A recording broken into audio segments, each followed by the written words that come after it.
Estás escuchando Milenio 3 por Aluka Nanica. 1:31, bienvenidos, comienza una semana más, desde hace tantas temporadas, esta aventura del misterio, esta aventura de la búsqueda del aprendizaje, esta búsqueda del asombro. Milenio 3 en la cadena SER.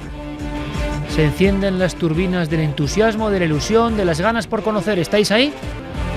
Todo un equipo de amigos dispuesto a conectar con amigos en los 5 continentes. Todo un equipo de amigos dispuestos a ofrecer información que no es fácil de obtener para que luego extraigáis vuestra propia conclusión. Pero sin duda, con la sensación al final de que algo, por lo menos algo, ha merecido la pena. Se ha salido de lo convencional, os ha aportado alguna pista para continuar, porque creemos en vuestra alma de investigadores. Al final, este club de milenarios lo que intenta es esparcir ideas, intentar luchar contra ese cloroformo que a veces parece colectivo, que intenta hacerse con nosotros, seguir teniendo ganas de explorar, seguir teniendo ese impulso para ir un poco más allá. Esta noche, yo creo, volvemos a hacerlo con vuestra ayuda. Esto es una nave mágica, una nave que se impulsa con esta música de Pacific Rim y que significa que el programa de hoy, las 2 horas y media de conexión de esta noche, vienen cargadas de historias que tienen que ver con este término tan curioso. Es un término que va a ser capital. Investigadores vigilados. Don Santiago Camacho, pionero en el ámbito de la conspiración en nuestro país. Hace unos 17 años empezó a sacar unas temáticas que no eran las habituales, que rompían, que eran como un elefante en una cacharrería, que se han convertido ya en parte adoptada del mundo del misterio, que ha crecido en sus convicciones y en sus propuestas. Santi, buenas noches. Buenas noches, Iker. ¿Y tú te has sentido vigilado alguna vez? Pues mira, hablabas de hace 17 años, pues más o menos por aquellas fechas tuve la ocasión de fundar, pues el que, está mal decirlo, pero el que sería el primer portal temático sobre misterio que se hizo en este país. Y era un proyecto ambicioso que luego no quedó en tanto como prometía. Y sin embargo, yo como director pues tenía, por ejemplo, acceso a todo el tráfico que generaba aquella web. Pues cada vez que me llegaba el informe había una IP concreto de un sitio muy concreto que se bajaba entero todo el contenido del portal, de punta a rabo hasta el último de los artículos. Y esa IP provenía de un sitio muy concreto, Langley, Virginia, justo donde está casualmente la sede de la CIA. Clara Tahoces, compañera, buenas noches. Muy buenas noches. ¿Y tú? ¿Te has sentido vigilada en alguna ocasión?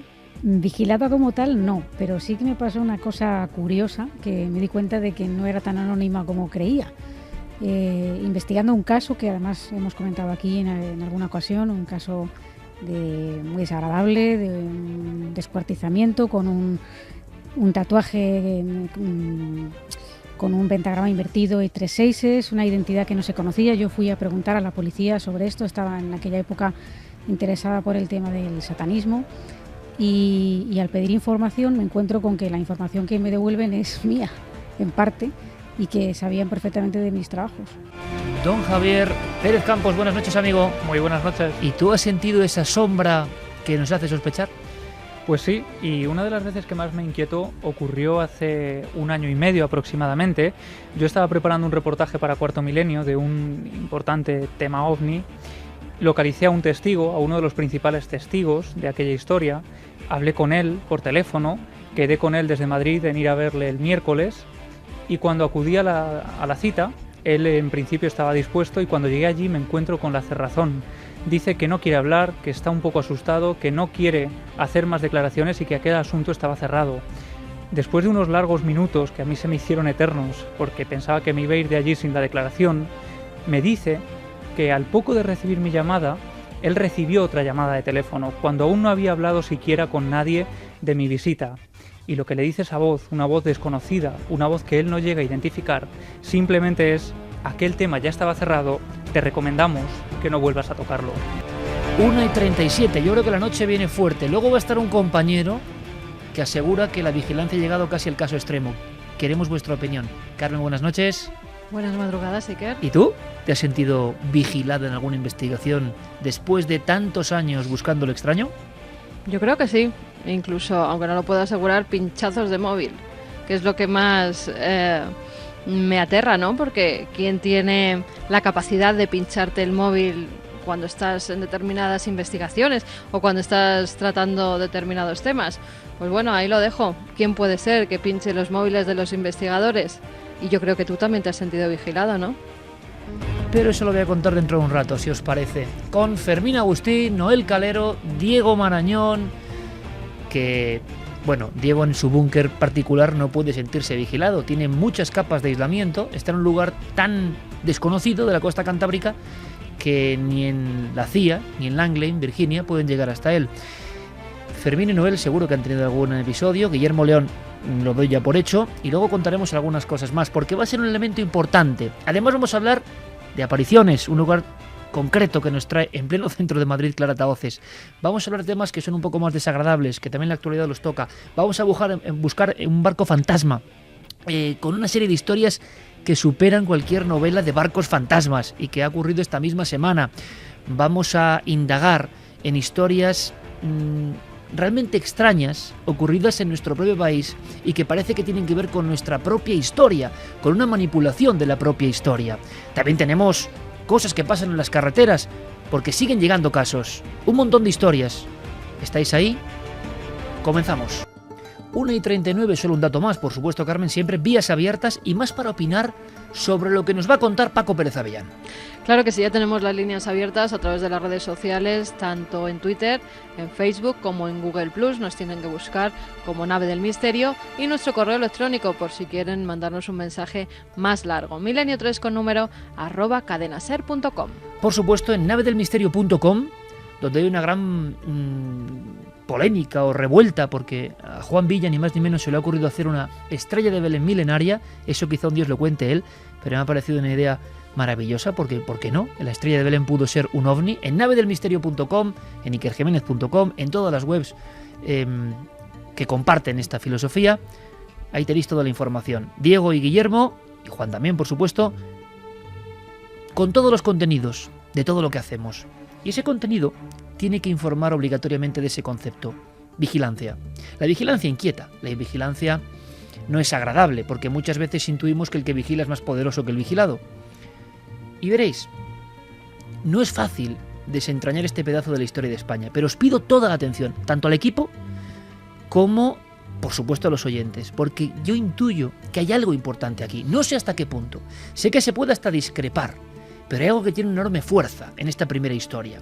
Luego hablaremos de Roswell, porque hay polémica sobre unos investigadores vigilados en torno a una noticia de una especie de diapositiva, vigilados por las fuerzas del orden o algo más. Bueno, pero vayamos a España, que es lo que nos importa, sobre todo si la vigilancia tiene que ver con un investigador solitario. Hay más, pero uno en concreto encabezando, enarbolando una historia que, según él, ojo a esto por favor amigos, podría cambiar la historia de España. Sería la denuncia de que la historia de España está siendo modificada desde hace mucho tiempo, con una mano negra, con oscuros intereses. No es fácil hablar de un acontecimiento concreto que es parte de nuestra crónica. En 1870, y se cumple el bicentenario de Prim, 6 de diciembre de 1814, nace Prim, presidente del gobierno y una de las figuras señeras más importantes de la historia de nuestra nación. Muy bien. Pues Prim, como todo el mundo sabe, es asesinado en la calle del Turco, en Marqués de Cubas, en Madrid. Su muerte es polémica. Su muerte la contamos en Cuarto Milenio. Ocurre dentro de su carroza, cuando se dirige a su palacio. Hay unos disparos, hay unos maleantes. Oficialmente es un grupo de maleantes que decide quitarlo de en medio. Sin embargo, hubo investigadores que creían que después de esa explicación que era simplemente la punta de un iceberg. Lo que se escondía era muy grave, tan grave como para pensar en sociedades secretas que habían manejado la historia de este país durante por lo menos 150 años. El escándalo es que algunos investigadores hablaban de otros magnicidios, no solo el de Prim, sino el de Dato, Canalejas, incluso el de Carrero, diferentes presidentes muertos por personas que solían ser acusados de anarquistas, individuos, como hoy se dice, lobos solitarios. Hay quien piensa que había una guerra de fondo, una guerra con nombres, con sociedades secretas, una guerra que, para algunos, repito, es su opinión, se mantiene hoy. Los que mueven los hilos, a un nivel del cual no nos damos cuenta. Paco Pérez Avellán, un día concreto, el 26 de enero de este año, parece que ha pasado mucho, a mí me lo parecía, llegaba a cuarto milenio y nos traía una historia, la historia de la momia de Prim, o más bien, del asesinato de Prim. Él había accedido a la momia y se había dado cuenta con susto y casi con pavor de que nada era como nos contaban. Aquel programa fue un terremoto en la televisión y sonaba así. El 27 de diciembre de 1870, a las 7:30 de la tarde, cuando fue tiroteado en la calle del Turco, no hubiera podido escapar cualquiera que fuera el itinerario que cogiera. Había siempre una partida de criminales, al menos una docena de trabucaires, cada vez en distintos puntos de la ciudad, dispuestos a matarle. Le habrían matado de cualquier manera, en cualquier lugar. Es decir, fue lo más caro de la historia, lo más preparado y lo más complejo. Todavía más complejo y más preparado fue disfrazar todo ese crimen para que 142 años después todavía no se supiera lo que realmente había ocurrido. Pero Iker, el cadáver de Juan Prim i Pras, de una forma misteriosa, verdaderamente extraña, se ha conservado momificado, perfectamente momificado, con todos sus órganos internos, como un mensaje dentro de una botella para decirnos quién lo mató. Paco Pérez Avellán, ni más ni menos, 4 décadas de periodismo y con ese gen del diario Pueblo en sus entrañas, eso no se quita nunca, con una potencia en cada frase. Podrá estar acertado o equivocado, eso ya corresponde a vosotros, porque desde luego ha habido mucha crítica, ha habido comisiones casi en contra, personas que se le han echado encima. ¿Por qué? A mí me ha interesado esta historia porque es el investigador casi frente al mundo, el investigador que descubre algo que cree que es mucho más importante, que va más allá de la anécdota, incluso que de la muerte de una persona, y entonces siente la necesidad absoluta de contar su verdad. Curiosamente, en aquel programa, Juan Villa recreaba la momia de Prim, una momia que me mira ahora mismo como le miró a Paco en su momento, unos ojos colocados de cristal, evidentemente con una mirada melancólica, como el que mira desde el otro lado. Las piezas dentales muestran un hueco. Parece que en el silbido que intuimos puede haber un mensaje sobre cómo fue asesinado. Tiene la barba, tiene el pelo. Y está muy bien conservada esa imagen del presidente de la nación asesinado en un acto, bueno, casi de terrorismo, pero sin ir más allá. Nadie sospechaba que había guerras de fondo que tienen que ver, para algunos, con la masonería, con las sociedades secretas que se imponen en Europa y que quieren un modelo de Europa y de España. En fin, repito, para algunos, los que siguen manejando los hilos de la sociedad actual, aunque parezca increíble. Y como es muy increíble, con Paco empiezan los problemas. En ese programa, y delante de la momia que reproduce Juan Villa, una excepcional muestra que incluso nos pidieron de varios lugares, porque parecía realmente el propio Prim, la momia que hablaba, forense, a nivel de datos científicos, de Juan Prim.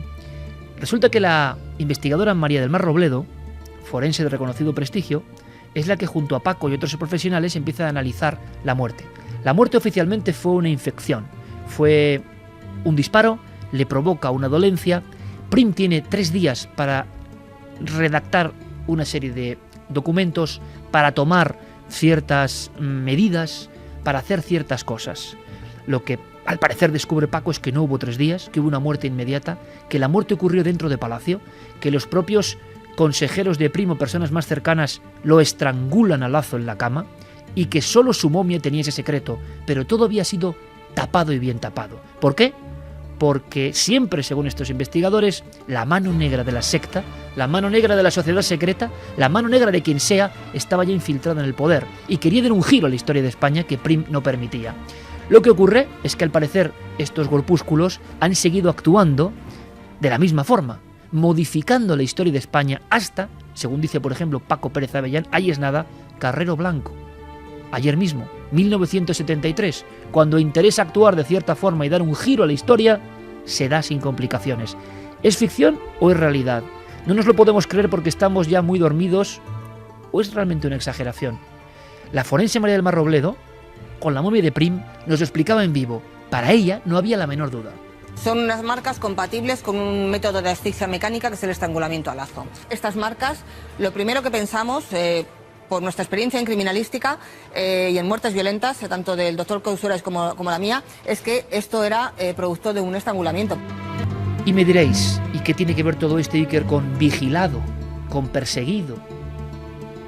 Paco, después de estas pruebas, de estos hallazgos, de esta comisión científica forense de una universidad que descubre algo en una momia no tocada desde el momento del crimen, que debería ser algo, imagino, jaleado, da una nueva perspectiva de la historia, se encuentra con problemas.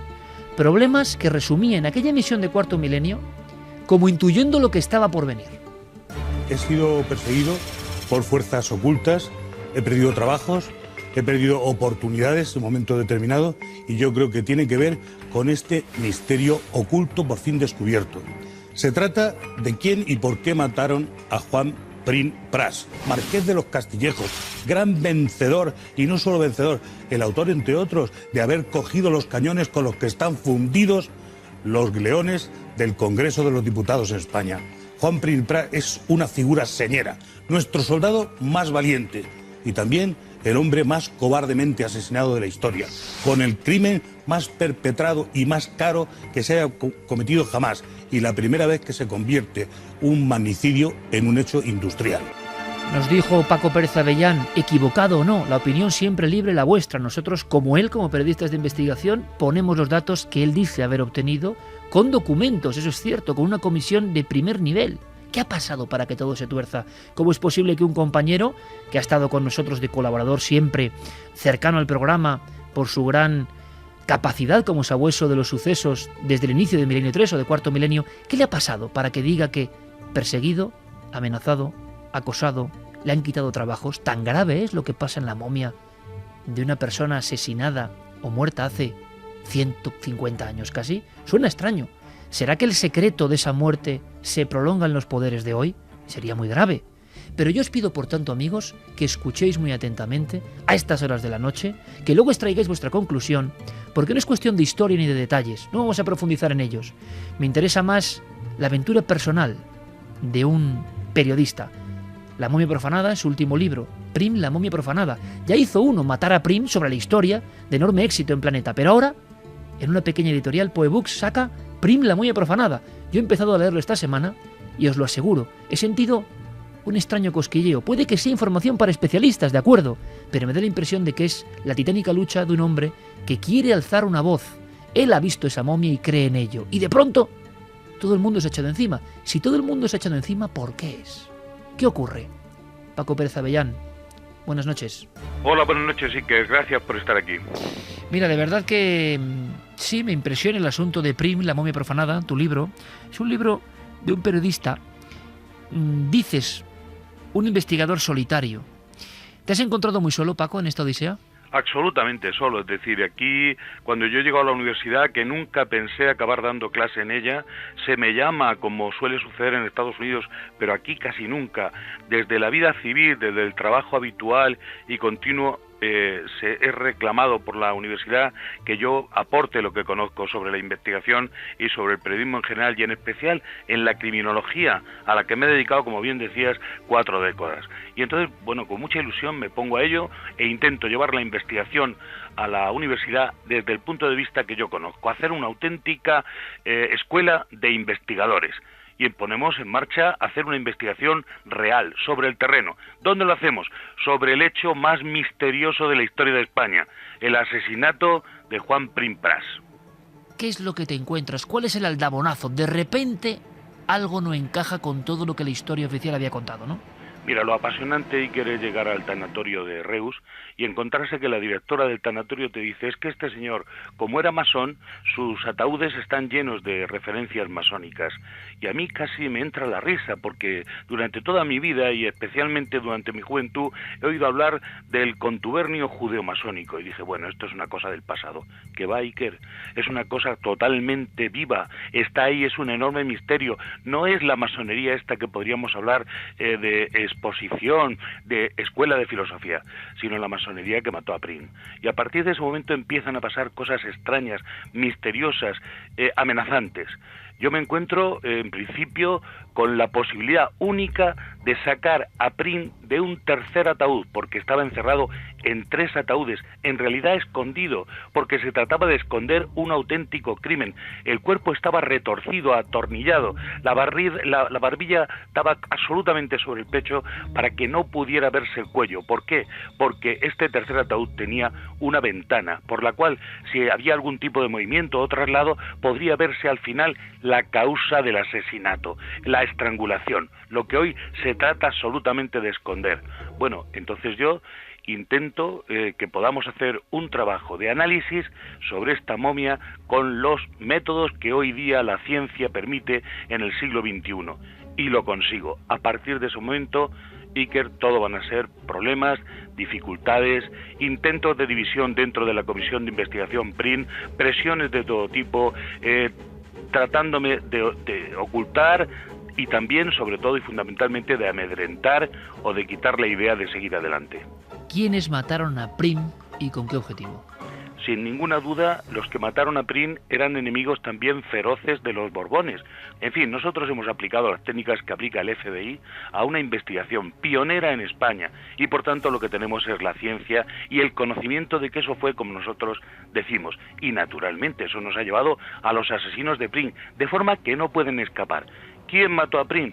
Pues en primer lugar el que puso el dinero, que es el duque de Montpensier, Antonio de Orleans, el padre que sería luego de aquella reina que falleció muy joven y que produjo aquel cantar de ¿dónde vas, Alfonso XII, no? ¿Dónde vas, triste de ti?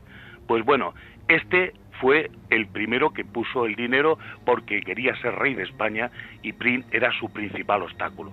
Y en segundo lugar, el regente en ese momento de España con categoría de Alteza Real, don Francisco Serrano y Domínguez, el Serrano de la calle Serrano de Madrid, que se había hecho rico con el tráfico de esclavos en Cuba. Es decir, que nosotros tenemos la mejor calle de nuestra ciudad primera, que es la capital, Madrid, dedicada a un traficante de esclavos. Pues este señor es el que en un momento determinado es el responsable de que Prim, que está herido en el palacio que ocupaba, el Palacio de Buenavista, hoy el cuartel general del ejército al lado de Cibeles, estuviera cuidado, protegido. Y entonces, bajo esa atenta vigilancia, entre comillas, se produjo su asesinato. El estrangulamiento a lazo, que es un tipo de muerte muy específica y que no tiene prácticamente nada que ver con el ahorcamiento que rompe el hueso hioides, sino que es un tipo de muerte rapidísima que se utiliza frecuentemente en muchos ajustes de cuentas entre masones. ¿Quiere decir esto que la masonería mató a Prim? No, que los asesinos de Prim además eran masones. Paco, ¿qué descubre tu comisión que no estaba previsto y que hace que incluso muchos que la integraban, grandes profesionales, conocidos de todos, de repente se empiecen a desmarcar? Porque eso es lo que en tu libro sorprende. Y yo como colega tuyo te lo digo, hay un momento en que te comprendo perfectamente, en el sentido de que estás viendo que igual habéis metido el dedo en la llaga, en una llaga que estaba ya muy cerrada por el paso del tiempo, que nadie pensaba que se iba a reabrir. ¿Cuál ha sido el pecado, entre comillas, de tu comisión? Pecado ninguno, digamos un pecado en todo caso de valentía, porque Pedro Rius, cuando termina de ver ese sumario que contaba, advierte a quienes le rodean que cuidado, ahí dentro hay una especie de bomba de relojería que puede estallar en cualquier momento. ¿Os habéis enterado de lo que políticamente supone este sumario? Es una bomba. Y a partir de ese momento ese sumario sufre todo tipo de ataques, es borrado, mutilado, faltan tomos, en fin. Cuando nosotros lo investigamos nos encontramos que el folio primero no está, los primeros 800 folios han desaparecido y todo el sumario está barajado para que no podamos encontrar el hilo de la verdad. Pero nosotros hacemos una comisión multidisciplinar, que es el gran embrujo de esta palabra, multidisciplinar. Hay todo tipo de componentes, historiadores, criminalistas, criminólogos, abogados y médicos forenses. Para descubrir un crimen, Iker, hace falta solo un buen forense. Yo aporté 4 de estos forenses. Estas personas se ofrecieron naturalmente de forma gratuita, porque esta es una investigación de bocadillo de chorizo y pensión. Y fuimos al lugar consiguiendo que nos dejaran analizar esta momia de Prim, que llevaba 1 año y medio en la nevera del tanatorio de Reus, para poder descubrir un misterio histórico. Lo primero que investigamos, después de haber estudiado el sumario folio a folio, es si Prim había muerto en el acto, en el momento en el que se dispara, sabedores de que todos los manuales sobre Prim dicen que estuvo hablando, durante 3 días agonizaba y que estuvo hablando con unos y con otros. En realidad su habitación de moribundo parecía, si hubiera sido verdad, el camarote de los hermanos Marx. Todo esto era falso, porque al sacar la tumba y abrir el ataúd y encontrar el cuerpo, que estaba no solo enterrado, sino oculto en un ataúd de plomo completamente cerrado, hermético y además soldado, encontramos que este hombre, las graves heridas que tenía de verdad, que no coinciden con las que se describen en el sumario, no le habían permitido, a partir de recibirlas en la calle del Turco, ni ponerse de pie, ni hablar, ni mover las manos, ni hacer la pinza con los dedos para poder firmar nada. Por lo tanto, no escribió ninguna carta, ningún comunicado y no habló con nadie. Y todo esto cambia la historia, hay que reescribirla, hay que reescribir todos los libros de historia a partir de este momento. Esto le da a la España oficial una gran pereza. Pero Paco, vamos a ver, ¿me quieres decir, por tanto, que los que estuvieron de muñidores de este crimen en la calle del Turco han tenido que ver con el devenir de la historia de España y con los magnicidios que tú has mencionado antes, con las muertes o modificaciones? Es decir, ¿han sido conductores hábiles en la oscuridad de la historia de nuestro país? ¿Hasta eso puedes llegar? Absolutamente, totalmente cierto. Han conseguido que una mentira dure durante 142 años. En parte, no quiero echar toda la culpa, pero en parte puede incluso existir la pervivencia, y esto explicaría por qué se alarga en el tiempo con tanta fuerza el mandato, la orden de que no se sepa la verdad sobre el tema de Prim. Podría haber gente perteneciente a aquella secta, organización secreta, masonería, llámale como quieras, porque no quiero hacer aquí víctimas, es decir, personas que se sientan perseguidas. No, yo soy masón, no. Oiga, usted puede ser masón y persona absolutamente respetable. Yo estoy hablando de asesinos que encima pertenecían a sectas masónicas, por lo que fuera, por un momento determinado, que en esa España casi todos eran masones, todos los que mandaban. El Banco Azul del gobierno eran todos masones, y por supuesto Prim era un masón, grado 33, y pertenecía a 2 logias, una de procedencia escocesa y otra genuinamente española, en donde era grado 18. Es decir, todo está perfectamente conocido por nosotros, pero muy falto de haber sido estudiado por otros historiadores.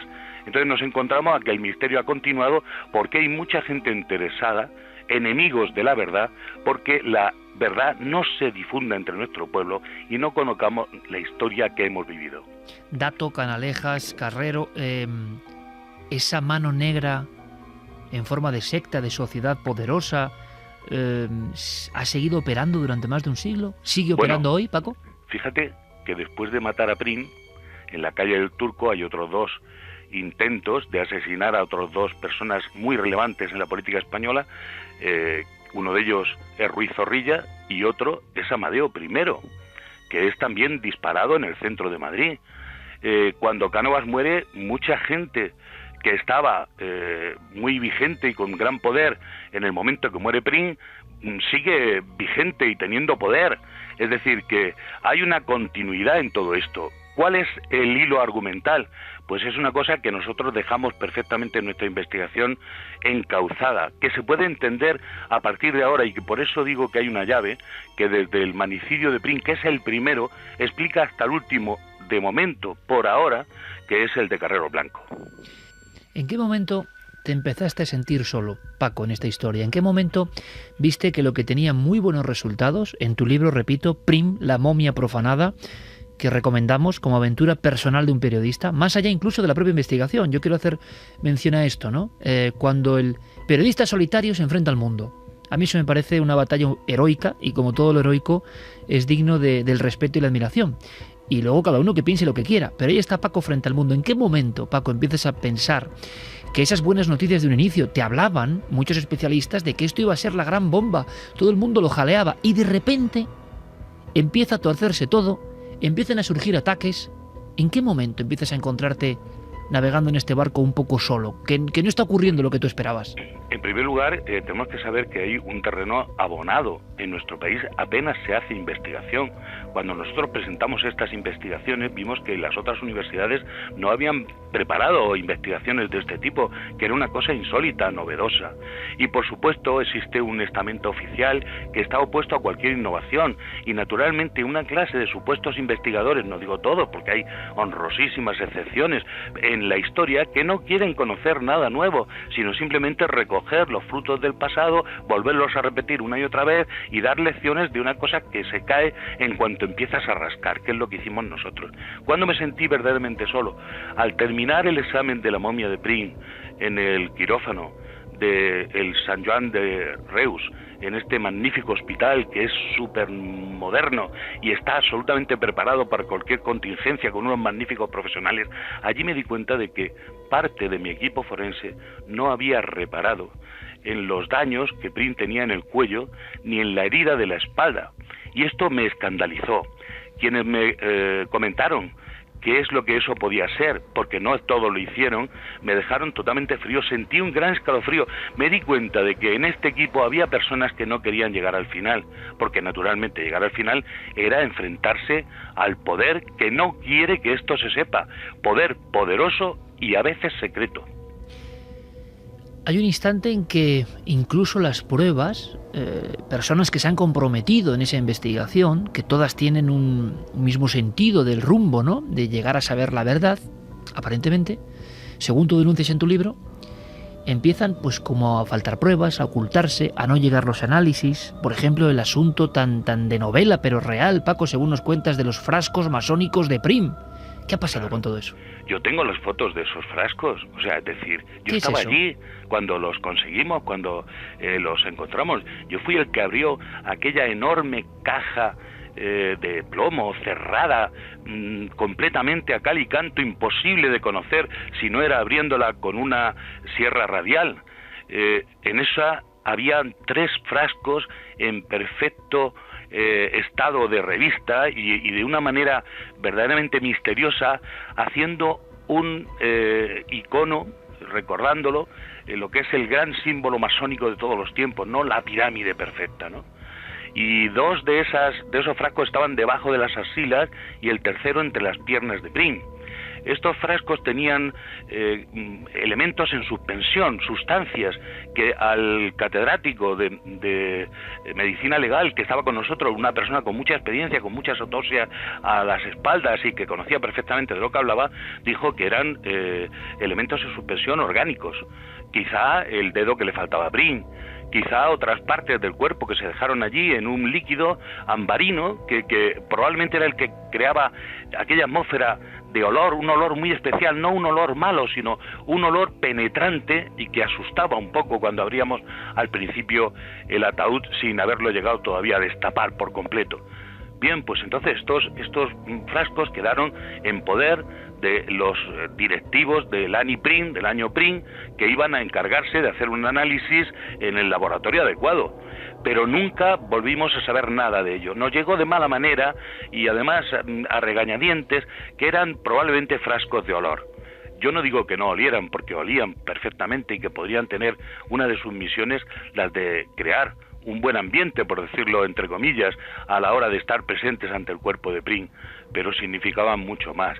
Y el análisis completo, detallado, debería haber ido a nuestras manos. En este momento, Iker, la momia ha sufrido una transformación tal, le han puesto dientes, una dentadura postiza, han patinado su piel hasta dejarlo bizco del ojo izquierdo, le han arreglado la barba y el pelo de una forma que no se ha podido ver en ninguna otra momia nunca, ni en la de Evita Perón, ni en la de Lenin, ni en la de Ramsés III. ¿Por qué se ha hecho?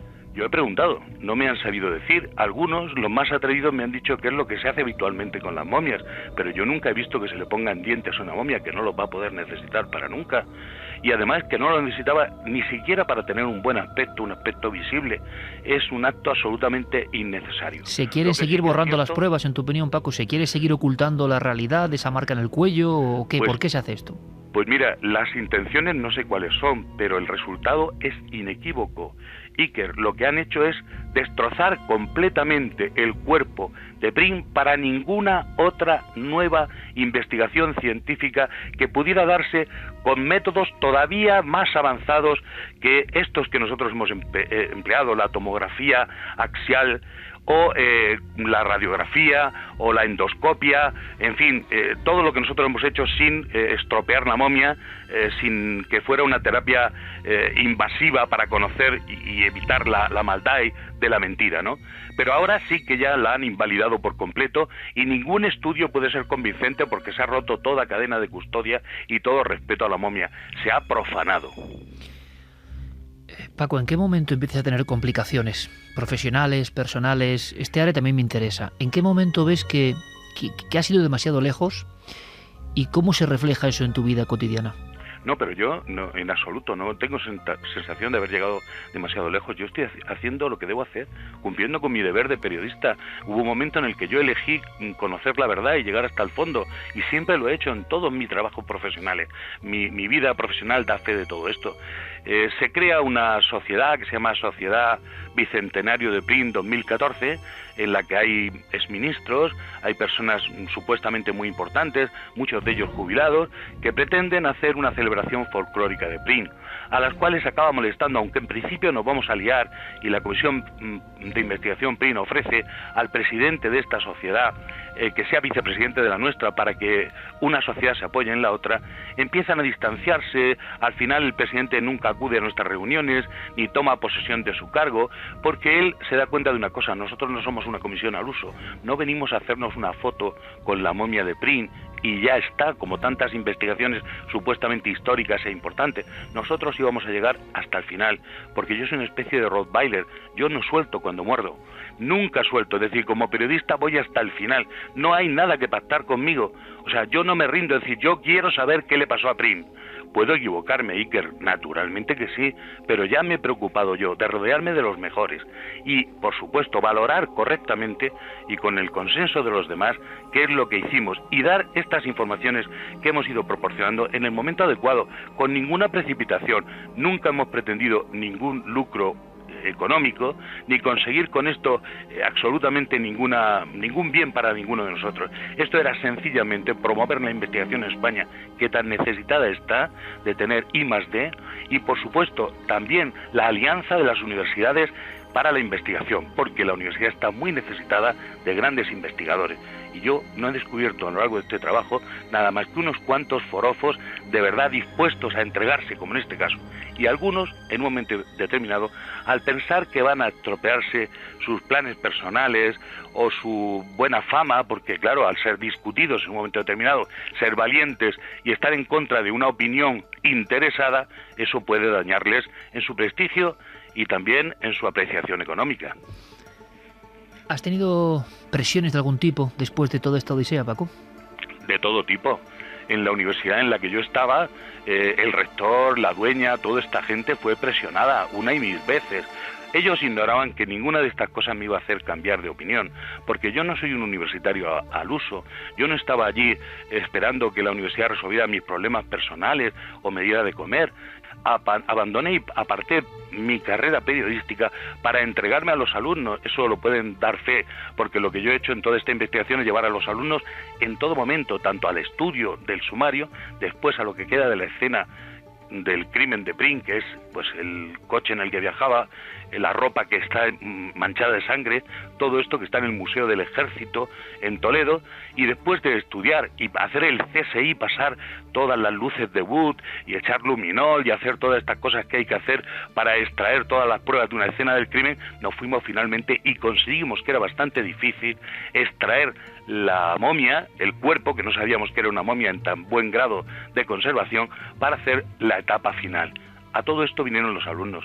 Se fletó un autobús que vino entero, lleno, completo de gente entusiasmada, en la cual estoy convencido de que han crecido vocaciones de investigador. Ese era mi propósito. Y por tanto nada de eso lo iba a parar, ni una petición por parte de grupos políticos interesados. De hecho, en este momento estamos en la celebración del año Prim. El bicentenario se cumple el próximo 6 de diciembre. Prim nació el 6 de diciembre de 1814.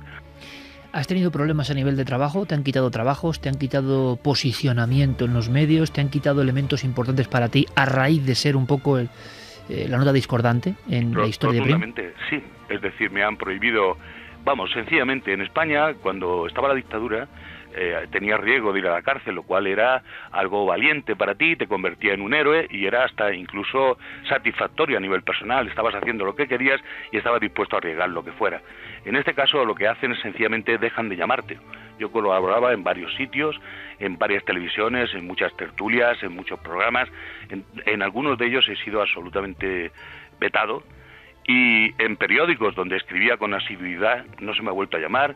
En fin, he perdido oportunidades profesionales, cosa que lo doy por bien, y también he tenido todo tipo de amenazas y de presiones. ¿Amenazas personales, Paco? Personales, no han sido una amenaza de, oye, no hagas esto que si no te mato, porque cualquier tipo de esa amenaza yo ya la habría denunciado en el juzgado de guardia pertinente. Pero ya digo que en este momento que vivimos en nuestro país basta simplemente con no darte trabajo y dejarte morir de inanición. Es decir, lo que se pretende es sencillamente hacerte caer. Y por otro lado, no lamento haber perdido ningún trabajo, ni enfrentarme a unas presiones intolerables, porque no ha habido ninguna ayuda a nivel oficial, pero sí han permitido que se nos trate de acosar. Paco Pérez Avellán, compañero, muchísima suerte, muchísimas gracias. Recomendamos este estudio de un hombre, un investigador solitario casi contra el mundo en busca de la verdad, y cada uno saque su conclusión. Prim, la momia profanada, una momia que a Paco Pérez Avellán le habló y le contó ciertas cosas, y él ha seguido investigando. Seguiremos en contacto, Paco, un abrazo muy fuerte. Un abrazo. Gracias. Un Rottweiler del periodismo se encontró con la momia de Prim, presidente de España, descubrió elementos con otros forenses que indicaban que la muerte había sido otra historia, que había ocurrido dentro del palacio, dentro de el cuartel general hoy del ejército, que tenían que ver personas muy cercanas, que había un enorme secreto, lo que se llama una conspiración, y que esa conspiración se ha ido extendiendo con el tiempo y que nadie está dispuesto a denunciar.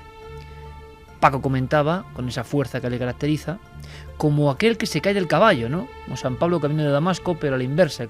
Me he dado cuenta de que el término incluso conspiración, que está tan mal visto, él, después de 4 décadas de investigación, lo ha vivido en sus carnes. Y se ha dado cuenta de que muchas personas cedían a las presiones. ¿Qué opináis vosotros? A Santi le he visto muy atento, ahí en la penumbra, y como si todo esto le sonase de algo. Pues mira, estaba muy atento primero porque a Paco lo conozco desde hace muchísimos años, pues casi los mismos que te conozco a ti.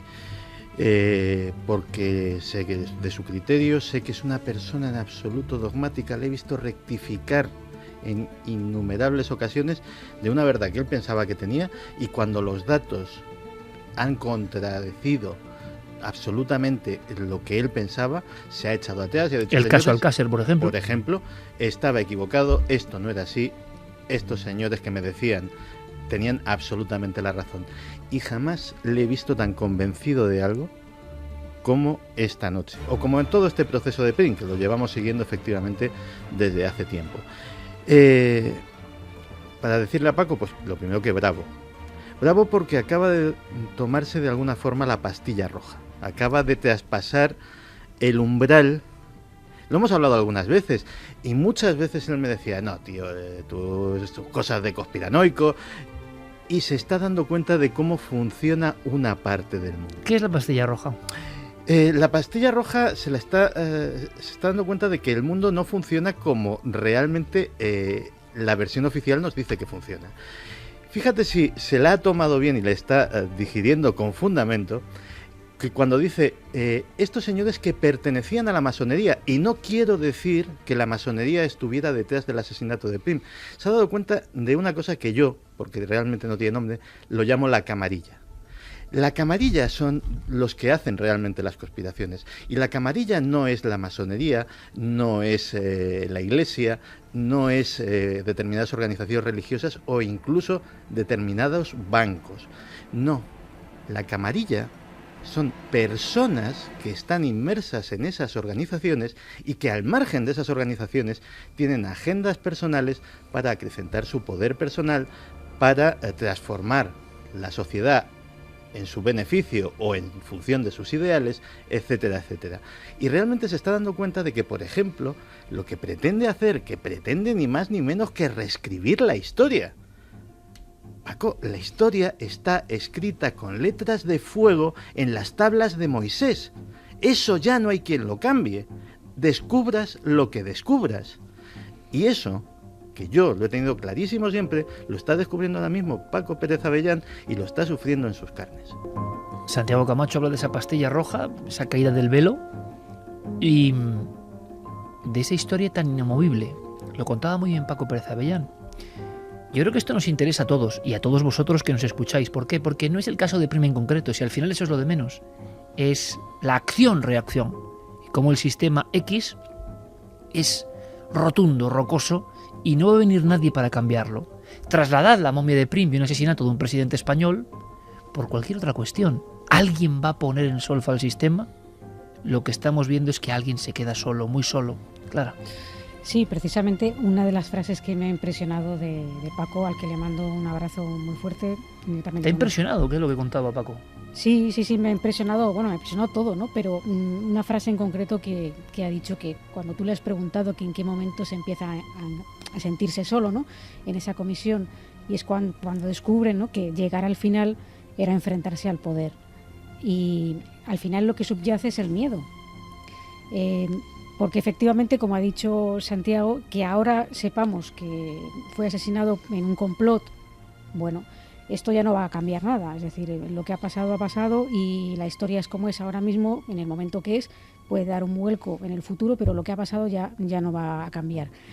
Entonces, ¿cuál es el problema aquí? El problema es un problema de miedo, es decir, personas que tienen miedo a perder su posición social, a convertirse en proscritos, a convertirse en investigadores malditos, en que efectivamente su prestigio personal y profesional, una vez que es puesto en entredicho, es muy difícil levantarlo, porque ese prestigio se puede llegar, cala muy hondo en la idea de que hay una controversia, algo se hizo mal, y ya importa poco en realidad si eso estaba bien hecho o estaba mal hecho. Es decir, se ha dejado un nombre ahí en el aire, y lo que él dice, ¿no?, que de repente te dejan de llamar, que esto ha pasado con otros investigadores de otros casos, incluso de casos que él ha investigado, que el propio Paco ha investigado, ¿no?, como el caso de Alcácer. ¿Con algún nombre concreto? Sí, ¿no? Por ejemplo, Juan Ignacio Blanco.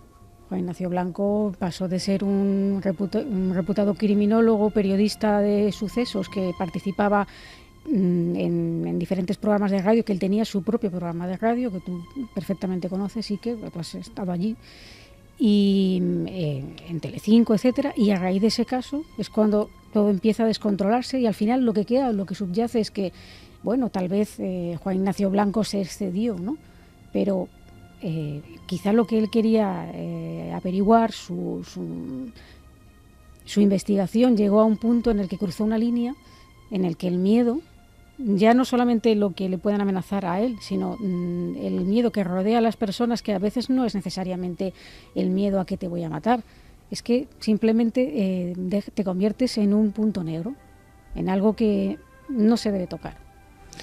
Carmen. Y, bueno, es que sí, llevado a nuestro terreno también es un poco como el caso Belmez, ¿no? También es una historia que de repente empieza a verterse falsa información sobre ella solo para desacreditar. Es decir, aquí ya no se trata de amenazar abiertamente, porque como decía Paco, eso podría denunciarse y eso sería una prueba que refutaría de alguna forma también sus teorías, o que él va por el camino correcto. Sin embargo, ahora la amenaza es directamente hacer oídos sordos, incluso desacreditar a estas personas. Pero es que me parece muy simbólico el hecho de que estemos en ese bicentenario y que lo que interesa es aparecer en la foto, hacer este documental, y sin embargo, esto de cambiar la historia como que esto no se puede hacer. Cuando de hecho Paco decía que este caso podría incluso arrojar luz sobre otros grandes magnicidios como el asesinato de Kennedy. Pues fíjate qué interesante. Santi hablaba, por ejemplo, de camarillas, pero yo creo que hay también unos cómplices pasivos que somos nosotros, los medios de comunicación, que estamos ante una auténtica bomba informativa y que yo creo que no ha tenido absolutamente ninguna repercusión. Por lo menos darle voz a estos investigadores que han dedicado meses a hacer una labor heroica, ¿no? Que quizá puedan estar equivocados, puede que no tengan toda la razón, no lo sé, pero a mí me da la sensación de que es una historia conocida, una vieja historia. Una historia del investigador que va viendo cómo en un principio le jalean el entusiasmo, que llega algo y de repente ese algo no interesa, porque ese algo tiene implicaciones. Carmen, ¿qué opinas? Yo creo que Paco ya intuía lo que iba a pasar cuando nos vino a visitar a Cuarto Milenio. Él ya tenía claro que esto le iba a costar pues gran parte de su profesión, porque te acuerdas que él estaba empeñado en que sacáramos en Cuarto Milenio las investigaciones que estaban haciendo, porque veía que había muchos lados oscuros, que otras personas que estaban también investigando esa momia no daban cosas muy claras, no daban datos, al parecer no se lo podían, exactamente, no se lo ponían nada fácil al equipo de Paco que estaba trabajando, tenían que hacerlo casi a escondidas para sacar más pruebas, para que su hipótesis pues fuera mostrada con fotografías, con grabaciones, tal y como hicieron, ¿no? ¿Y por qué no se le ha dado tanta repercusión? Pues tal vez porque no es que los periodistas no nos hagamos eco, es que a algunos medios no les interesa dar esta información. Sabemos que en todos los medios de comunicación pues hay algunas personas, algunos periodistas que tienden hacia un lado o hacia otro, y en diversos medios de comunicación pues a lo mejor no quieren que se conozca esta información, o el punto de vista de Paco no les gusta, o creen simplemente que es una memez, que lo que han hecho no está bien hecho. De hecho, fíjate si es hasta qué punto puede, un buen ejemplo de hasta qué punto puede llegar a ser utópico lo que pretende hacer Paco. Cualquier persona bien informada sabe que Napoleón Bonaparte murió envenenado en Santa Elena, y lo dicen los análisis forenses que se realizaron sobre su cabello, que conservaba restos del veneno. A día de hoy, en los libros que estudian nuestros escolares, en los libros de historia, ese dato se omite. En los más especializados se pone como nota al pie y algo indiscutible. Y, desde luego, absolutamente nadie se ha preocupado en averiguar quién pudo asesinarlo, por qué, quién lo ordenó, quién lo pagó. Y estamos hablando de Napoleón Bonaparte, que ha llovido mucho desde entonces. Y en España, Santi, esta llave prim que dice Paco nos llevaría a un corpúsculo de gente y sus herederos que de alguna forma en contubernios, sectas, grupos, lo de la masonería, bueno, primera masón, por tanto en todo caso sería guerra interna de la propia masonería entre ellos, pero esa conexión está Carrero Blanco, eso sí que sobrecoge, porque eso es antes de ayer.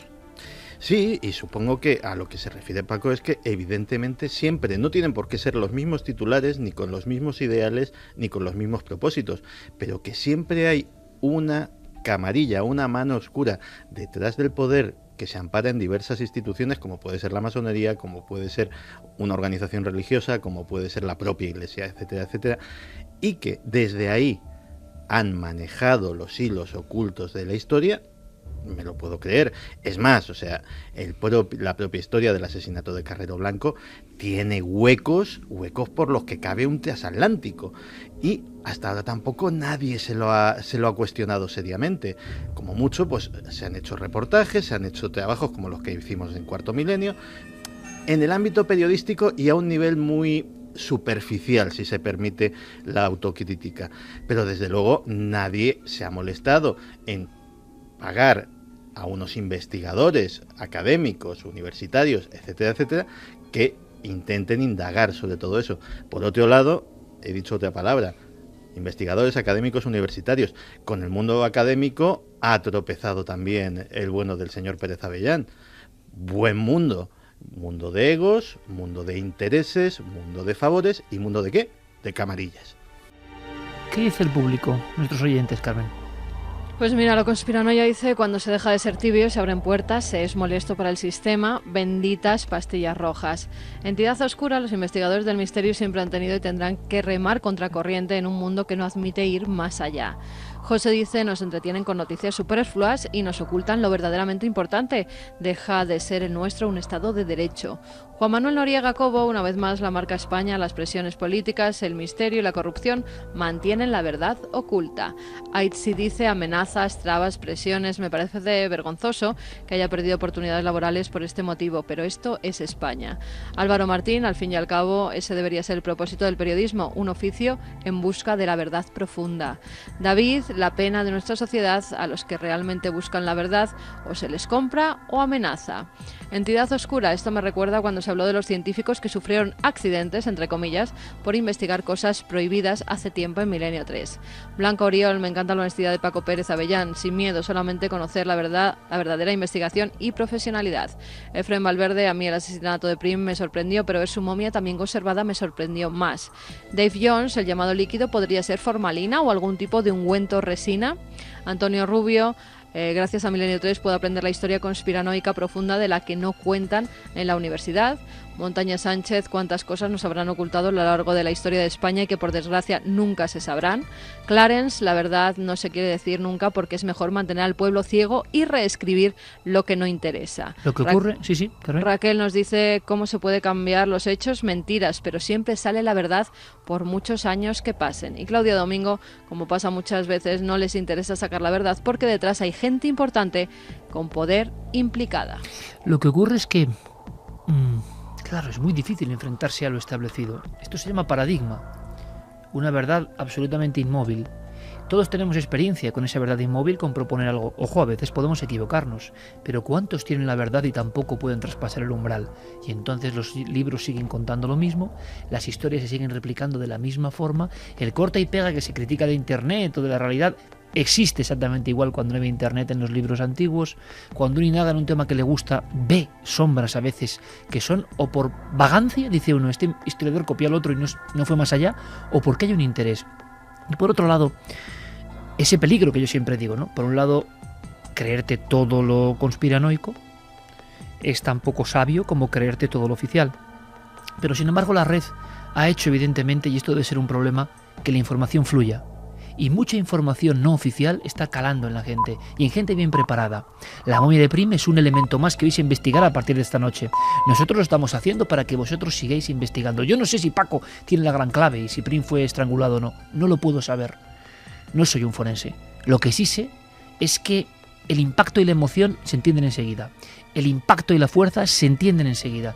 Y yo soy de los que piensa, puedo ser un ingenuo, que hay cosas que solo se dicen si son verdad, si uno cree fielmente en ellas. Lo nota uno en la voz.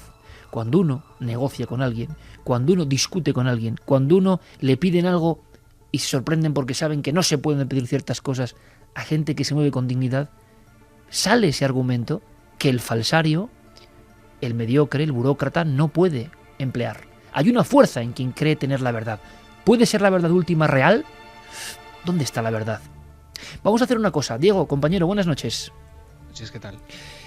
Nos vamos de la calle del Turco de Madrid a Roswell, porque ha pasado algo que está, yo no sé si hilado, porque esto tiene mucha fuerza lo que hemos contado, pero es verdad que esta semana ha habido más informaciones sobre investigadores vigilados, que es la primera pregunta que yo lanzaba y me salvaba, aunque ahora comentaré algo, esa sensación de que en determinados temas, de momento vas a tener la sospecha encima y vigilancia. ¿Qué ha pasado en Roswell?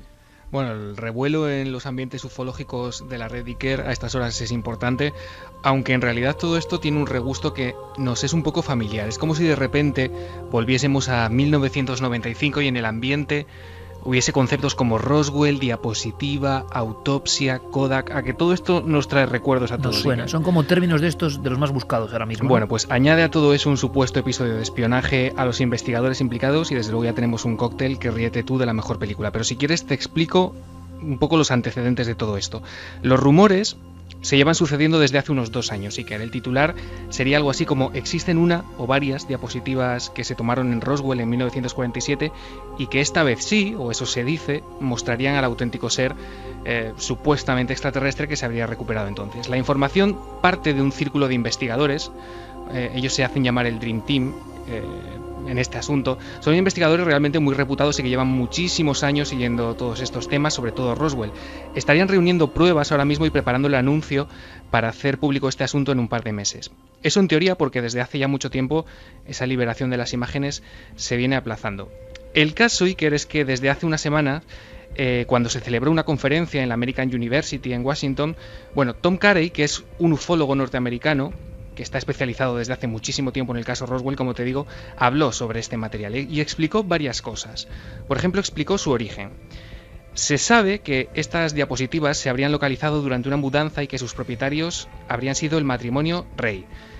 Hilda y Bernard Rey, afincados en Texas. Él había sido geólogo de campo en una firma petrolífera en Nuevo México y ella se dedicaba a la abogacía. También confirmó este ufólogo, tras contactar con un historiador de la firma Kodak de Nueva York, que las diapositivas se tomaron y se revelaron en 1947 sin ningún género de dudas, y también que están libres de cualquier posible retoque digital. ¿Qué se ve en las imágenes? Pues la descripción que tenemos es la de un recipiente de cristal Iker, una especie de urna que está abierta por la parte superior, dentro de la cual está tendido un ser humanoide de poco más de 1 metro, cuya cabeza, que al parecer está seccionada, tendría un aspecto similar a la de los insectos y al que se habría practicado una autopsia parcial. Y con esa imagen estalló el escándalo. Sí, ¿y qué más pruebas aportan? Bueno, al parecer aportan el testimonio de un exmilitar retirado de unos 90 años que durante su carrera en el ejército llegó a ver a estos supuestos cadáveres alienígenas recuperados en Roswell. Este hombre ha dicho que reconoce que lo que se ve en las fotos es exactamente, efectivamente, el mismo humanoide que él contempló en 1947. Como te digo, es cierto que todo esto tiene un regusto que a todos nos suena, y por eso nos hemos ido a preguntar su opinión sobre estas diapositivas a alguien que conoce el tema perfectamente. Al que más conoce el tema, yo creo. Efectivamente, a nuestro amigo Javier Sierra. Y él nos contaba esto, le preguntamos su opinión sobre las diapositivas y esto es lo que él decía. Yo he acogido estos rumores desde el primer momento con un creciente escepticismo, pero hay varias diferencias entre aquel fraude de las autopsias de Roswell y este asunto de las diapositivas que merecen una cierta consideración. Lo primero de todo es que aquella filmación de las autopsias fue manejada por gente de fuera del mundillo ufológico, es decir, estaban implicados productores de televisión que buscaban hacer un gran negocio internacional con esta cuestión. En el caso de las diapositivas, quienes lo manejan son ufólogos. Luego la otra cuestión también muy interesante es que según la descripción que se hace de lo que aparece, de la criatura que aparece en la diapositiva, esta se asemeja bastante a lo que los testigos del caso Roswell han descrito siempre, cosa que no sucedía con la filmación de las autopsias, que claramente contradecía las descripciones de los testigos que encontramos en la literatura del caso Roswell desde el principio. Por tanto, tenemos una criatura que, en palabras de Javier Sierra, autor del libro Roswell, Secreto de Estado, y que estuvo allí investigando sobre el terreno, sí que se parece, por lo menos, a los testimonios que él pudo recoger de los principales protagonistas. Sí, efectivamente, pero claro, tenemos el problema que, dados los tristes antecedentes que todos conocemos que existen en este asunto, con la famosa autopsia falsa de Ray Santilli en 1995, claro, uno puede otorgar a todos estos nuevos datos y promesas, a pesar de esas supuestas pruebas, pues se le puede otorgar el grado de credibilidad que uno crea oportuno, ¿no? Y de tener todas las reservas del mundo. Estamos en nuestro derecho viendo lo que ha pasado. Claro. Lo curioso, Iker, y aquí vamos un poco al tema, es que hace unas semanas ha ocurrido algo muy curioso en torno a este grupo de ufólogos. Y es que las cuentas de correo electrónico de todos los implicados en este asunto de las diapositivas han sido hackeadas. Y Ross Evans, que es un investigador británico, que forma parte de todo este grupo, dice tener constancia que todo este episodio de espionaje puro y duro, que también, por supuesto, le ha afectado a él como parte implicada, sería obra, atención, de los servicios secretos estadounidenses. ¿Por qué este seguimiento? ¿Por qué esta conversación, esta nueva investigación sobre Roswell sería el objetivo de, por ejemplo, el FBI? También se lo hemos preguntado a Javier Sierra. Da la sensación de que si se trata del FBI o de cualquier otra agencia, la que está detrás monitorizando a los investigadores, lo que han querido es que los propios investigadores lo supieran. Es decir, que probablemente se trataría de una acción para cohibirlos, para asustarlos o para emparanoiarlos, es decir, para hacerles entrar en una espiral complicada. Ahora bien, no deja de ser curioso que el FBI, que históricamente se vio implicado en el caso Roswell ya en 1947, porque en aquel momento Edgar Hoover, el mítico director del FBI, ya investigó el asunto, ahora vuelva a estar implicado en este tema, monitorizando, siguiéndole los pasos a quienes anuncian que tienen ese material en su poder y que pronto lo harán público. Bueno, Iker, Ross Evans, este ufólogo que está implicado en todo esto, apunta además, como acabamos de ver, directamente al FBI, es decir, no tiene ninguna duda de quién ha sido. Y según él, no solo las cuentas de correo serían objeto de espionaje, sino también habrían intervenido los teléfonos de todo este grupo para intentar averiguar qué es lo que este grupo ha averiguado, ¿no? y cómo va esa investigación. ¿Qué pasa? Atención, porque aquí la cosa ya se enreda incluso más. Anthony Bragalia, que es otro de los ufólogos atacados, ha apuntado al propio Ross Evans y a otro investigador, Richard Reynolds, como los instigadores de este espionaje. Claro, aquí ya entramos en un lío absoluto. Es un cruce de acusaciones en el que ya hay demandas incluso de por medio y en el que casi nadie se fía de nadie. ¿Por qué ha ocurrido esto? ¿Era precisamente lo que estaban buscando los auténticos responsables del hackeo o no? Si la causa de este ataque a los ordenadores de estos investigadores, el origen está realmente en el FBI, ¿por qué? ¿Qué causas puede haber detrás de este supuesto ataque? Eso también nos lo ha contestado Javier Sierra. Si se tratara solo de un accidente militar sin mayores implicaciones, bueno, lo lógico hubiera sido que la Fuerza Aérea hubiera tomado siempre cartas en este asunto, pero que no hubiera saltado a los federales. Cuando toman carta a los federales en los Estados Unidos es porque el asunto tiene interés nacional y puede afectar a varios estados. Si hemos de creer lo que ocurrió en 1947, ese material de origen incierto recuperado en el desierto de Nuevo México en el verano de aquel remoto año estuvo repartido por instalaciones de varios estados, pasando por zonas civiles sin ninguna autorización correspondiente, quizá poniendo en peligro incluso la salud pública del lugar por el que pasaban esos restos, y ahí sí que tendría su jurisdicción el FBI.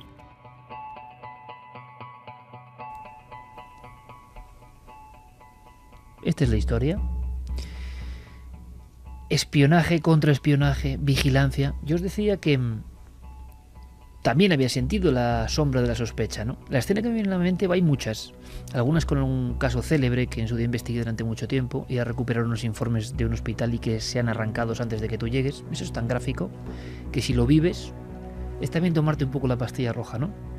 Llegar a un archivo de psiquiatría buscando unos papeles de unos testigos que te han autorizado, y cuando llegas te cuesta mucho franquear ciertos dispositivos de vigilancia, recomendaciones, el propio DNI y las peticiones de los testigos que en su día vieron algo extraño dentro de una base aérea y que fueron afectados por ello. Y llegas y está arrancado. Pero hay una historia que no sé si he contado alguna vez, que a mí me sorprendió. Podríamos preguntarlo a otro colega de las ondas, que es Bruno Cardeñosa, y nos pasó a los dos, y yo creo que no hablamos mucho de eso, pero os hablo hace 20 años, se dice pronto. Hace 20 años andábamos en el polígono de tiro de las Bardenas Reales, en Navarra, entre Navarra y Aragón, investigando un suceso también, donde hubo al parecer una aproximación de un objeto volante identificado, hubo unas huellas y hubo un silencio por parte de los militares, parece ser que impuesto según nos contaron algunos testigos. En las frías noches de enero de hace 20 años, Bruno y yo anduvimos durante varias jornadas encontrando uno a uno los testigos que han vivido aquello. Y en cierto momento nos sorprendió algo. Un hombre con barba y con un maletín, lo estoy viendo ahora mismo, que en una esquina simplemente nos observaba. Y eso no tiene nada de misterioso, ¿verdad? Absolutamente nada de misterioso.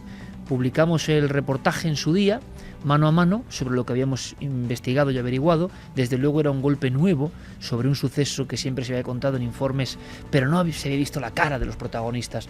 Protagonistas, uno de ellos, que vio cómo se le derretía el plástico de la suela de las botas militares porque aquella media luna incandescente emitía tal calor que tuvo que tirarse cuerpo a tierra. O unos cazadores que, próximos a esa fuente, aterrorizados en una caseta, se vieron sorprendidos en su afán de furtivos por aquel ovni inesperado. O aquellos militares como Vicente Martínez, Blas Pedro Gilabert, Roberto Bericat, que fueron reunidos por los responsables militares y fueron obligados a dar sus propias cámaras personales porque no se podía acceder a un lugar que había quedado con el tamaño de un camión grande marcado a fuego. Bueno, no pasaba nada.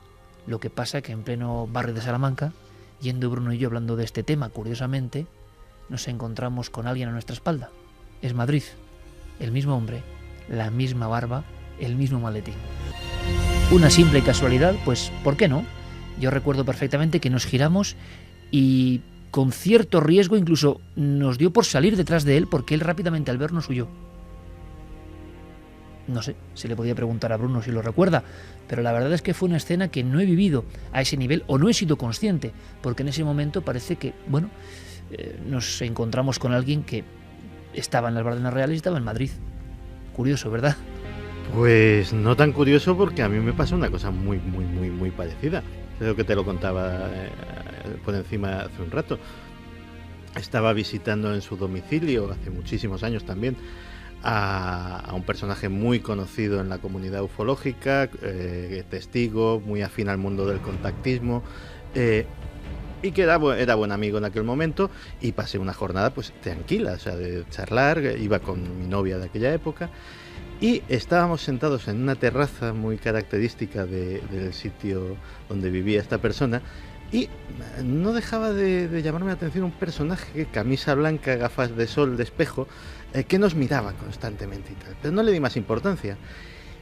En el tren de cercanías en el que regresábamos a Madrid, de repente ya empecé a preocuparme, porque el sujeto en cuestión estaba en el mismo vagón y seguía mirando. Evidentemente se bajó en la misma estación, y cuando en aquel momento pues dejé a mi novia en el autobús que cogía para volver a regresar a su casa, también estaba en la misma plaza donde estaba la parada de los autobuses. Pero lo que me terminó de asustar es que cuando llegaba a mi barrio, cuando llegaba a una zona imposible, porque todos estos sitios eran, vale, vienes de un pueblo cercano a Madrid, sales de una estación de tren, vas a una estación de autobuses, todo tiene cierta lógica. Pero yo vivía en un barrio bastante apartado, y allí estaba el tipo. Y lo que más me llamó la atención, o lo que más me asustó, es que yo sé, y ya lo sabía en aquella época, que el arte del seguimiento es un arte. Y si un profesional te está siguiendo por la razón que sea y no quiere que le detectes, no le detectas. Esa persona quería que supiera que me estaba vigilando. No sé con qué propósito, a lo mejor, como decía Diego, con el mismo propósito de emparanoiar o de mandar un aviso velado sobre mis relaciones con aquel personaje. Es muy curioso, pero en algunos de los casos que han salido aquí a colación, que tienen que ver con ese expediente arrancado en el Departamento de Psiquiatría del Hospital del Aire de Madrid, ese caso es muy polémico. Yo lo conté todo esto en un libro que se llama La Noche del Miedo, y realmente viví algunas noches de miedo. Por ejemplo, cuando yo empezaba con mi web primitivísima, ikerjimenez.com, hace como 14 años, tan primitiva que lo hice con un libro de Forge. Siempre lo cuento, que yo no sabía nada de programar front page en internet, imaginaos de qué tiempo prehistórico os hablo, pero creía que había que estar, como ahora pienso del videoblog o otras cosas. Había que estar y había que experimentar. Uno es ya mayor, pero se siente joven, ¿no? Para experimentar siempre, para evolucionar siempre. Y entonces me empezó a extrañar algo que ocurría, y es que, descubriendo desde dónde venían las visitas, había unas constantes, se bajaban toda la página como le ocurría a Santiago Camacho, y la procedencia era algo que me hizo dar un brinco. Estaba yo en aquel momento recibiendo las primeras informaciones de un caso que, como digo, es capital en todo esto del seguimiento que estamos hablando. Esa aproximación de un ser, de una figura extraña, la noche del 12 de noviembre del 76 en la base de Talavera Real, con muchas implicaciones, la visión de un ser, de una figura, brazos en cruz, que se aproxima a unos soldados y que os hemos contado en varias ocasiones. Lo que no sé si he contado es que estaba yo en Bernuy de Zapardiel, un apartado y bucólico lugar de la provincia de Ávila, y por internet, por ese primitivo internet, yo recibía las primeras informaciones de un garganta profunda, de alguien que me empezaba a dar una serie de datos que al final me obligarían a meterme 3 años en la investigación.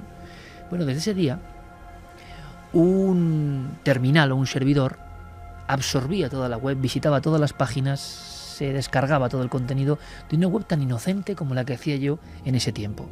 ¿Cuál era mi pecado? Quizá haber empezado a investigar esta historia, pero ¿quién podía saberlo? Cuando revisé la información y hablé con mi querido amigo, todavía hoy amigo y compañero en estas cruzadas cibernéticas, Guillermo León, vimos que el servidor, dices, no sé si es para impresionar o no, pero era USA Militari. Y claro, es absurdo seguir si dejas huella.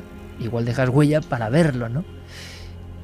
Javi, en algún reportaje, por ejemplo, aunque esto no se cuenta casi nunca, ¿no? Llegar a un sitio y estar indagando en algo, como tu famosa investigación que dio para otro libro en Los Alfaques, y ver incluso agentes del orden muy cerca, pendientes. Pero eso es otro tipo de vigilancia, quizá, ¿no? Que hasta la puedes asumir porque estás metiendo el dedo en la llaga a otro nivel. Sí, pero vamos a ver, ese tipo de vigilancia llega a ser bastante incómoda y llega a ser un tanto preocupante desde el momento en el que tus visitas a ese lugar no son anunciadas y, sin embargo, cuando tú llegas allí, ellos ya están. Y no solo están, sino que están aparcados con las luces apagadas, procurando pasar desapercibidos y con personas dentro del coche. A nosotros nos pasó la primera vez que llegamos a ese camping Los Alfaques. Llegó una patrulla de Mossos de Escuadra, estuvieron allí dando vueltas a una rotonda, pero claro, cuando 2 o 3 meses después yo vuelvo allí y me encuentro que están por esa misma zona, y cuando gente de allí me cuenta que no es normal que haya patrullas en ese lugar exacto porque es un lugar tranquilo y entre semana no hay absolutamente nadie, es decir, que era inusual que estuvieran allí, pues es bastante mosqueante. Es porque tienes mala fama, Javi. Bueno, no lo sé, puede ser, pero No, llegaron claro, incluso a puede ser, perseguirnos en el coche, con las luces apagadas, y ese momento sí que a mí me marcó, porque estábamos conduciendo, imagina, en la Nacional 340, donde Javier Martín Moraleda decía que había visto a esa familia sin rostro en mitad del arcén. Nosotros vamos conduciendo y de pronto, a través de uno de los cristales del coche, vemos uno de los espejos del retrovisor, vemos como un bulto detrás de nosotros, y era un coche de los Mossos de Escuadra sin luces. Carmen, decías... Que muchas veces cuando son las fuerzas de seguridad, cuando son los Mossos de Escuadra y van con su coche, con sus coches oficiales, lo normal es que alguien haya dado el aviso de que se está haciendo alguien una que grabación. estaba hasta el gorro de Javi en Los Alfaques, ¿no? Exactamente. Con lo cual eso no es que te estén persiguiendo, sino que están por ahí por si acaso en algún momento tienen que intervenir por si molestas a la gente, por ejemplo, que son los dueños del camping, o en la zona si te metes en una pues en una finca privada. Eso es normal en las grabaciones, y cuando Cuarto Milenio va a grabar a algún sitio, normalmente se sabe dónde vamos a grabar, porque ahora además con las redes sociales enseguida, incluso hay leyendas urbanas de que vamos a grabar a sitios que nunca hemos estado. Sería otro dossier ese, ¿eh? Sí, sería otro dossier, porque al parecer nos dividimos, hay investigadores que luego no conocemos y que son de nuestro equipo, dicen ser de nuestro equipo, con lo cual también hay una conspiración oculta ahí en los esas colaboradores fantasmas de Cuarto Milenio. Habéis estado grabando en no sé dónde, y nosotros, ¿cómo que hemos grabado en no sé dónde? Que yo sepa, el equipo es el que es, y el que veis en la televisión. Aunque la picaresca española, yo espero que no la historia oscura que estamos contando, ha hecho que muchas veces lo de pasarse por un periodista sea moneda de uso común. Fijaos, últimamente, y esto va a ser simplemente un nexo, si te parece, Santi, vamos a adelantar titulares, ¿vale? Pero hay algo muy impresionante, ha habido unos escándalos tremendos con la Iglesia y los abusos sexuales, aunque eso se ha contado de siempre. Yo quería ir un poco más allá. Estamos preparando un dossier crudo, no es sencillo. Es un dossier sobre el rito, el abuso sexual a los niños. Es algo que os aseguro que no es para dar más oscuridad. Es oscuro, pero precisamente es para arrojar luz, para denunciar, para saber qué está ocurriendo.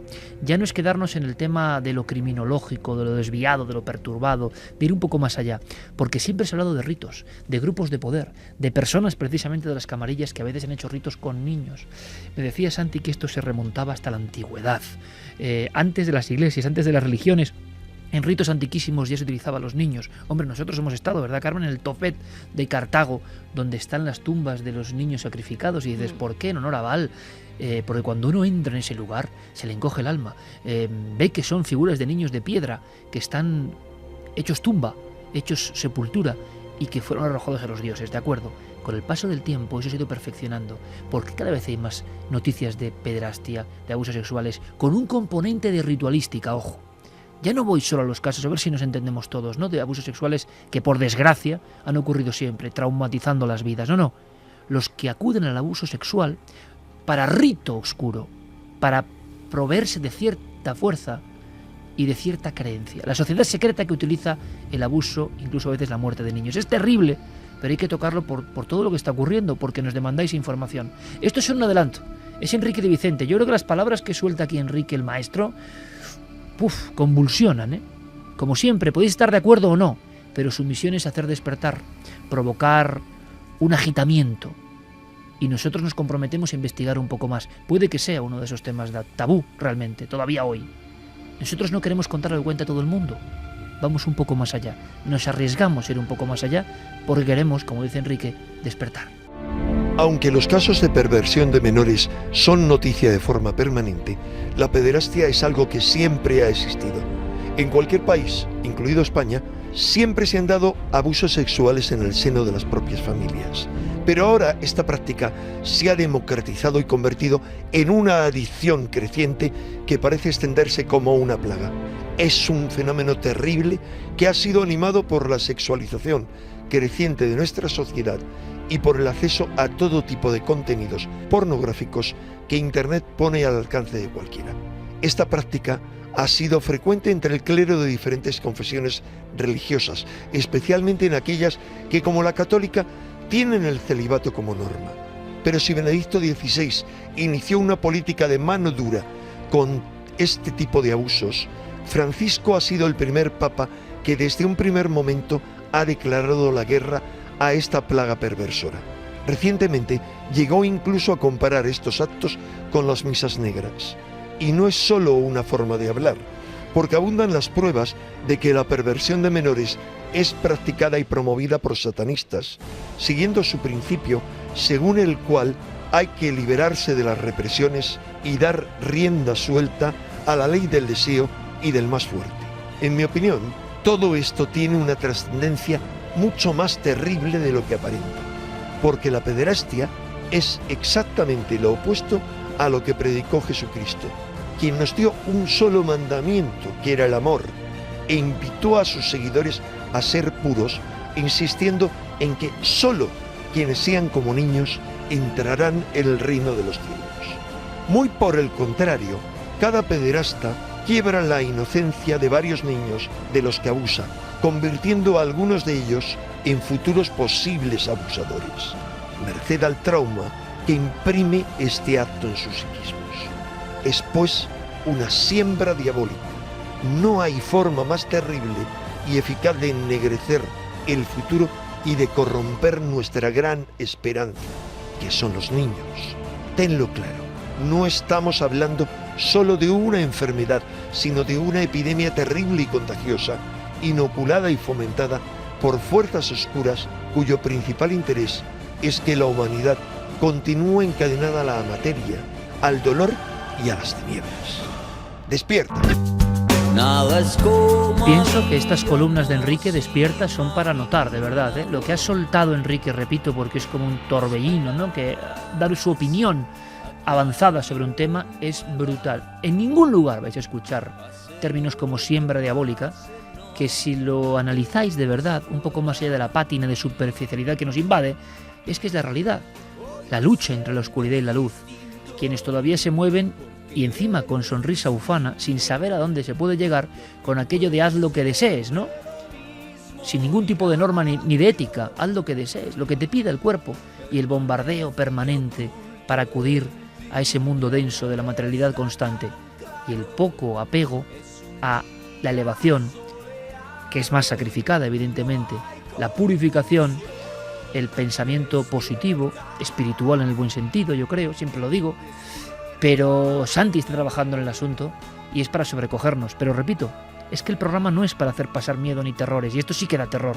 Es para intentar sacar una conclusión, para saber también a qué enemigo diabólico nos enfrentamos. Pues sí, en los últimos años, Iker, había una tendencia de pensar que la pedofilia o la pederastia ritual era algo propio de leyendas urbanas, de síndromes de memoria falsa de las presuntas víctimas que tenían otro tipo de traumas y se inventaban creyendo que eran ciertas estas historias. Y el dossier que estamos elaborando, que va a ser profundo y va a ser riguroso, es precisamente para demostrar que esto no es así. Que la pederastia ritual es un fenómeno antropológico que en el campo del ocultismo y del esoterismo se viene dando desde la época del antiguo Egipto o de los ritos o de los cultos mistéricos de la antigua Grecia, que eso se ha ido perpetuando en las diferentes tradiciones ocultistas, sobre todo las más oscuras, a lo largo de toda la historia, y que en la actualidad están estallando en países muy importantes como puede ser Reino Unido, como puede ser Estados Unidos, casos que amenazan con dar al traste con buena parte de la estabilidad política del país cuando se empiecen a decir nombres y cargos de la gente implicada. Santiago Camacho y todo el equipo con ese dossier, más allá de lo que se está contando. ¿Desde cuándo? ¿Por qué? Todo tiene una raíz, todo tiene una simbología. No es casual que estén ocurriendo estos casos. No es casual que desde siempre se hable de esos supuestos ritos. ¿Qué hay de verdad y qué hay de leyenda? Pues vamos a intentar profundizar un poco en un tema tan absolutamente oscuro y desagradable. Yo huyo bastante de la oscuridad porque la diferencia es que difundirla para generar más morbo y oscuridad tiene ese sentido, que te acabas contagiando, que te acaba poseyendo, ¿no? Sin embargo, actuar como denuncia, ir un poco más allá para que sepamos realmente a qué nos enfrentamos, y es que no es leyenda, o una gran parte no es leyenda, es una realidad inquietante que nos rodea, y no solo que nos rodea, sino que consciente o inconscientemente, a todos los niveles en la población se fomenta. Eres muy majo y eres muy simpático si vives solo intentando saciar tus deseos al precio que cueste, y eso se asume. Ahí empieza lo terrible. ¿Hay forma de defenderse? Bueno, de momento nosotros dejamos nuestro paso a los compañeros con toda la actualidad informativa en la cadena SER y luego nos embarcamos en un barco fantasma, si es posible. Y Clara nos cuenta algo sobrecogedor y muchas cosas más en Milenio 3.